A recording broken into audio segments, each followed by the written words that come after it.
नारद जी की जय जयकार करी कि आपकी कृपा से ध्रुव और प्रहलाद भक्तों में शिरोमणि बन गए। आप जिस पर कृपा करते हैं वही कृतार्थ हो जाता है। मेरे बच्चों को भी कृतार्थ करो महाराज। नारद जी ने कहा आप इतनी परेशान क्यों हो रही हैं माता जी? श्री कृष्ण चरणाम भोजम स्मर दुखम गमिष्यति। गोविंद के युगल चरण कमलों का चिंतन कीजिए, चिंता छोड़िए, चरणों का चिंतन कीजिए तो दुखम गमिष्यति, सारा दुख भाग जाएगा। और इतना कह के ज्ञान वैराग्य को जगाने का प्रयत्न किया। ज्ञानम प्रबुद्धताम शीघ्रम, परंतु कुछ नहीं हुआ, बेहोशी में पड़े रहे। तो दवा पिलाई, वेद वेदांत और गीता सुनाया, फिर भी कोई फायदा नहीं हुआ। थोड़ी सी आंखें तो खुली, फिर बंद हो गई। अब चिंता में पड़ गए, क्या करूं? आकाशवाणी हुई, सत्कर्म करो तभी ठीक होंगे ये। नारद जी बोले तो इतनी देर से हम कर क्या रहे थे? वेद वेदांत गीता सुना दी, ये सत्कर्म नहीं है क्या? कौन सा सत्कर्म करें बताओ? आकाशवाणी ने कहा संतों से पूछो, संत बताएंगे। अच्छा, तो नारद जी निकल पड़े संतों से पूछने के लिए। जो संत मिला उसी से प्रश्न किया, महाराज कृपा करके बताओ सत्कर्म किसे कहते हैं? और जिससे प्रश्न करते हैं वही महात्मा हाथ जोड़ लेते, अरे नारद जी आप हमसे पूछ रहे हो, आपको हम बताएंगे। ब्रह्मा के पुत्र हो, पूरे ब्रह्मांड में घूमते हो और प्रश्न हमसे कर रहे हो, हम क्या बताएंगे? प्रसिद्ध व्यक्ति महाविद्वान यदि किसी से प्रश्न करे तो कोई भी उसको जवाब देने की जल्दी हिम्मत नहीं करता। आपको हम क्या जवाब दें? आप स्वयं इतने बड़े विद्वान हैं और जिनकी बहुत बड़ी ख्याति थी, जिनके हजारों लाखों से चेला थे, उनके पास जाके नारद जी ने पूछा, महाराज आप ही बता दो सत्कर्म किसे कहते हैं?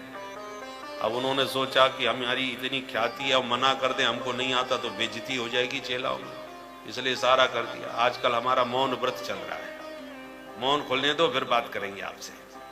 तो मुंह की भूतास तथा नेतु कियंतस्तु पलायता। बहुतों ने मौन धारण कर लिया, बहुत से लोग खिसक लिए, पर प्रत्युत्तर नारद जी को कहीं नहीं मिला। तब नारद जी ने निर्णय लिया, चलो बद्रीनाथ चलते हैं और भगवान नर नारायण से समाधान लेके आते हैं। इसलिए नारद जी बद्रीनाथ पहुंचे, क्योंकि नारद जी का मतलब ही यही है, नर नारायण ऋषि वहां तप करते हैं, उन्हीं से नारद जी सत्संग करते हैं और उनके द्वारा जो प्राप्त ज्ञान है उसे नारद जी जगत में घूम घूम के सर्वत्र बांटते हैं। इसलिए नरस्य ज्ञानम नारम, नारम ज्ञानम ददाति इति नारद। नर नारायण के द्वारा प्राप्त ज्ञान का जो दान करे उनका नाम नारद। अथवा नरस्य अज्ञानम नारम, जितने भी प्राणी उनके भीतर जो अज्ञान भरा है वो भी नार है। तो नारम अज्ञानम व्यति खंडयति इति नारद। मनुष्य मात्र के अज्ञान को जो खंडित कर देते हैं, समाप्त कर देते हैं, उनका नाम नारद। अपने उपदेश से सबका अज्ञान मिटा देते हैं। अथवा अरम अल्पम, प्रलयो अभेदत्वा, अरम माने अलम, अलम अल्पम, न अरम अनल्पम तद ददाति इति नारद। अल्प वस्तुएं तो कोई भी दे देगा,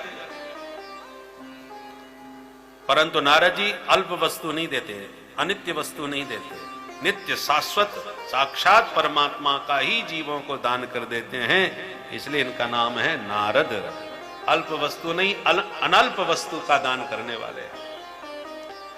तो इस प्रकार से नारद जी बद्रीनाथ पहुंचे, परंतु वहां पर जब सनकादिकों ने पूछा कि क्या हालत है तुम्हारी, तो बोले 2 की जगह 4 मिल गए, चलो इन्हीं से प्रश्न कर लेते हैं। इसलिए हम आपसे प्रश्न कर रहे हैं, महाराज आप ही बता दो। सनकादिक बोले इतनी सी बात पर इतने परेशान? मां चिंताम गुरुदेवर से हर्षम चित्ते समावा। अब तुम प्रसन्न हो जाओ क्योंकि हमारे पास तुम्हारा समाधान है। तो बताओ वो सत्कर्म क्या है? बोले सत्कर्म कोई और नहीं है, श्रीमद् भागवतालाप सतगीत शुकादि। श्रीमद् भागवत महापुराण ही वह सत्कर्म है जिसका श्रवण करने से ज्ञान वैराग्य स्वस्थ मस्त होके मैया के साथ ताता थैया करके नाचने लग जाए।